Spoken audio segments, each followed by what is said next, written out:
जय मां विंध्यवासिनी। पूजन में फूलों का बड़ा महत्व है। पूजन किसी भी देवता का पूजन हम करते हैं तो बिना फूल के पूजन जो है संपन्न नहीं होता। चाहे वह पंचोपचार पूजन हो, दसोपचार हो, षोडशोपचार हो, किसी भी पूजन में फूलों की विशेष महत्ता होती है। तो पूजन में फूल हम किस प्रकार चढ़ाएं इसका भी हमको ध्यान रखना चाहिए। शास्त्रों में इसका वर्णन है, शास्त्रीय पद्धति के अनुसार हमको पूजन करना चाहिए। वह मैं आपको आज बतलाता हूं कि हमें कैसे फूल चढ़ाने चाहिए, किस प्रकार से चढ़ाना चाहिए और किस प्रकार से भगवान पे जो फूल चढ़ा हुआ है उसको उतारना चाहिए। अगर हम इस विधान का पालन करते हैं तो जिस कर्म के कारण, जिस भावना से हम जो फूल चढ़ा रहे हैं, जिस कामना से हम वह फूल चढ़ा रहे हैं, वह भावना हमारी सिद्ध होगी, वह कामना हमारी पूर्ण होगी। तो भगवान जो है वह फूल स्वीकार करते हैं। आप जिस प्रकार मैं बताता हूं उस प्रकार आपको ध्यान रखना है कि फूल आपको वैसे ही चढ़ाने हैं। पहली बात तो ये ध्यान रखनी है कि फूल जिस प्रकार उगते हैं, लिखा हुआ है यथोत्पन्नम तथा अर्पणम। त्रच भास्कर में लिखा हुआ है यथोत्पन्नम तथा अर्पणम। तो जिस प्रकार फूल उत्पन्न होते हैं उसी प्रकार भगवान को अर्पण करना चाहिए। फूल इस प्रकार खिलते हैं तो इसी प्रकार भगवान को अर्पण करना चाहिए। दूसरी बात ध्यान रखने की क्या है कि फूल जब हम भगवान को चढ़ाते हैं तो तर्जनी और कनिष्ठिका, इन दो उंगलियों का फूल में स्पर्श नहीं होना चाहिए। सदैव मध्यमा, अनामिका और अंगुष्ठ, इन तीन का उपयोग करके ही फूल को चढ़ाना चाहिए। उस समय हाथ उत्तान रहे, मतलब सीधा रहे। तो इस प्रकार ऐसे करके आप फूल को अर्पित करें। भगवान को यदि इस प्रकार आप फूल अर्पित करते हैं तो भगवान उस फूल को निश्चित ही स्वीकार करते हैं, अन्यथा वह फूल निर्माल्य की श्रेणी में आ जाता है। ऐसा शास्त्रों में वर्णित है। लिखा हुआ है मध्यमानामिका अंगुष्ठैः पुष्पम संग्रह पूजयेत। चिंतामणि में लिखा हुआ है कि मध्यमा, अनामिका और अंगूठे को प्रयोग करके ही भगवान को फूल अर्पित करना चाहिए।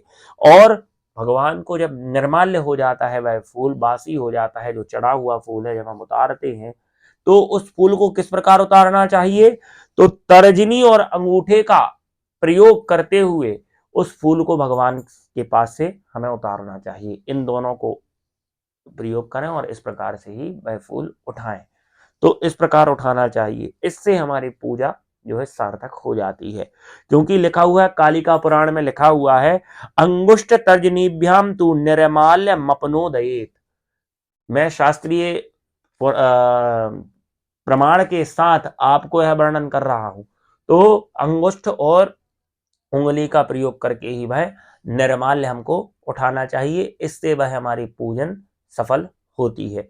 अब ध्यान देने वाली बात और क्या है कि किस प्रकार के फूल हमको चढ़ाना चाहिए, कैसे फूल हों, तो कटे फटे छिद्र के साथ और दूषित सड़ांध, जिनमें दुर्गंध हो, ऐसे फूल हमें नहीं चढ़ाने चाहिए। जो खुशबू से हीन हो, मतलब गंधहीन हो, ऐसे फूल हमको नहीं चढ़ाना चाहिए, यह शास्त्र कहता है।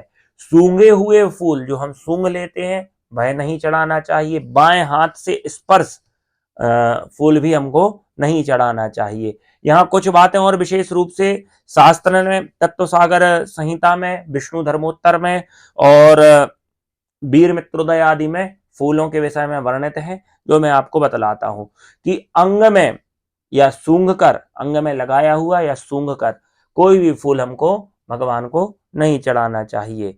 भौरे के सूंघने से कभी फूल दूषित नहीं होता, लेकिन यदि मनुष्य उस फूल को सूंघ करके चढ़ाता है तो वह दूषित माना जाता है। लिखा हुआ है आघ्रा तैर तैरंग संसृष्ट ही, तो भौरे के सूंघने से फूल दूषित नहीं होता, परंतु यदि हम सूंघ लेते हैं या शरीर से स्पर्श करते हैं तो वह दूषित माना जाता है। क्योंकि लिखा हुआ है निर्माल्यम द्विविधम प्रोक्त मुत सृष्टम घ्रात मेवचा न क्रियांतर योग्यम तत् सर्वदा त्याज्यमेव ही। तो ये जो है, अगर हम सूंघते हैं, अपने अंगों से स्पर्श कर देते हैं, कोई ऐसे सिर से लगाकर भगवान को फूल चढ़ाता है तो वैसे फूल नहीं चढ़ाना चाहिए। सीधा ऐसे अपन लेके आए, अनामिका, अंगुष्ठ और मध्यमा से अपन ने लिया फूल और उसको चढ़ाया। इस प्रकार फूल हमको चढ़ाना चाहिए। दूसरी बात, जल में डुबोया हुआ फूल। कई महिलाएं, कई लोग मंदिर जाते हैं, अपना जल का पात्र लेकर के, लोटा लेकर के उसमें फूल डाल करके लेके जाते हैं। तो इस प्रकार भी फूल को चढ़ाना, लेके जाके चढ़ाना जो है वर्जित माना गया है, वह निर्माल्य हो जाता है, उसको ऐसे नहीं चढ़ाना चाहिए। उसका प्रोक्षण किया जा सकता है परंतु जल में डुबोया नहीं जा सकता। शास्त्र कहता है प्रोक्षण करना उचित है परंतु डुबोना उचित नहीं है, क्योंकि लिखा हुआ है गंधोदकेन चैतानी नी प्रोक्ष्यैव प्रपूजयेत, तो प्रोक्षण करना चाहिए, उसको डुबोना नहीं चाहिए। तत्वसार संहिता में ऐसा लिखा हुआ है। तीसरी बात ध्यान देने की क्या है कि कभी भी हमको बौड़ी, जो फूल की जो कलियां होती हैं, वो नहीं चढ़ानी चाहिए। कमल के फूल पर बस ऐसा लागू नहीं होता है, अन्य फूलों पर लागू होता है। कभी भी किसी भी फूल को पूर्ण रूप से खिलने के पश्चात ही चढ़ाना चाहिए। पंखुड़ी, कोई फूल की टूटा फूटा ना हो, टूटा फटा ना हो, ऐसे फूल हमको चढ़ाना चाहिए। तो ऐसे फूलों के संबंध में ध्यान देने वाली बात है। पहने हुए अधो वस्त्र में फूल रख करके, जो कई बार हम अधो वस्त्र पहनते हैं, उसमें रख करके फूल हमको नहीं चढ़ाना चाहिए, वह दोष निर्माल्य की श्रेणी में आ जाता है। आक के पत्ते, कौआ के पत्ते में यदि हम फूल रख करके लाते हैं तो नहीं चढ़ाना चाहिए। रेड़ के, अरंडी जो एरंड बोलते हैं, उसके पत्ते में फूल रख करके हमको ला करके नहीं चढ़ाना चाहिए, वह फूल त्याज्य है, वह निर्माल्य की श्रेणी में आ जाते हैं, वह वो चढ़ाने योग्य नहीं रहते हैं। कलियों को भी चढ़ाना मना है। ये चीजें आपको ध्यान रखने योग्य बातें हैं। आपको एक बात और बता दूं, जो फूल माली के पास रहते हैं उनको कभी बासी नहीं मानना चाहिए, माली को दोष नहीं लगता है। लेकिन जो एक रात्रि के पश्चात जो फूल रखे रहते हैं, कई लोग सोचते हैं कि हम फ्रिज में रख लेंगे, कल चढ़ाने के काम में आएंगे, तो भाई फूल बासी की श्रेणी में ही आएंगे। केवल माली को दोष नहीं लगता है, बाकी अन्य को सबको दोष उसका लगता है। लिखा है आचार्येन्दु में पृष्ठ संख्या 163 पे, न पर्युषित दोषोस्ति मालाकार ग्रहेषु चा, तो माली के घर में रखे हुए फूलों में बासी दोष नहीं होता है, बाकी अन्य में होता है। तो इस कारण से फूल हमें इन बातों का फूल चढ़ाते समय भगवान को ध्यान रखना चाहिए। अगर हम इन बातों का ध्यान रखते हैं, इस प्रकार फूल भगवान को अर्पित करते हैं, तो वह फूल भगवान स्वीकार करते हैं, हमारी पूजन सिद्ध होती है। जिसकी जैसी भावना होगी उस प्रकार भगवान वैसा उसका फल देते हैं। इसलिए आप अपनी कामना शुद्ध होकर के, शुद्ध मन से फूल अपनी कामना मन में विचार करके फूल को भगवान को अर्पित करें, निश्चित ही आपकी कामनाएं पूर्ण होंगी। जय मां विंध्यवासिनी।